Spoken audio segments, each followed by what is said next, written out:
सर्वांना जय श्रीराम। आज अजबेनगर अजून बाकीच्या कॉलन्यांचं रस्त्यांचं या ठिकाणी व्यासपीठावर आमचे सर्वांचे मार्गदर्शक माझी व्यासपीठ काही वर्षापासूनचं या पूर्ण कॉलनी एरियामध्ये पूर्णच या प्रभाग नंबर आत्ताचा 9 जुना 16 त्याच्या पहिले भागांच्या वेळेचा 14 नेरकरला सर्व माहिती आहे।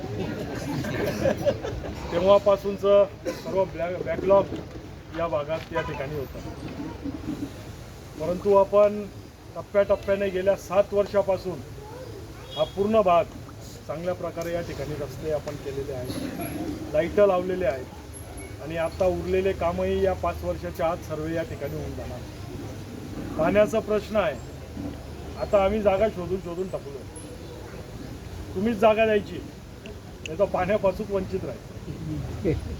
कारण की तुमच्या भागातल्या लोकांनी फार विरोध केला, पाण्याची टाकी कुठंच होऊ देत नाही आहे। सर्वजण म्हणतात ओपन स्पेस खराब होईल, ओपन स्पेस वाया जाईल, की ओपन स्पेस राहू दे आणि पाण्याविना राहा, मग काहीतरी एकच गोष्ट होईल। तर कोणाच्या खाजगी प्लॉटवर तर आपण टाकी बांधू शकत नाही, तर जागा तुम्हीच द्यायची आणि तुम्हीच ठरवायचं का कुठं तुम्हाला पाण्याची टाकी या भागात बांधायची। त्याला बांधायलाही कमीत कमी 8 महिने, छोटी पाण्याची टाकी नाही, तर ती जागा तुम्ही द्यायची, आम्ही ताबडतोब पाण्याची टाकी बांधून देऊ आणि नंतर तुम्हाला पाण्याचीही समस्या त्या ठिकाणी राहणार नाही।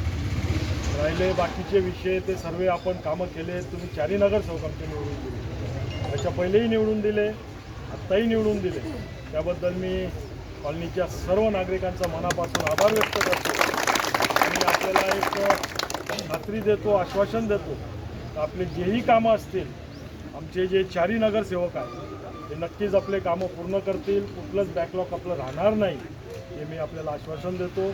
आणि बोलून आमचा सत्कार केला, मान दिला, त्याबद्दल आम्ही सर्वांचं मनापासून आभार मानतो। जय श्री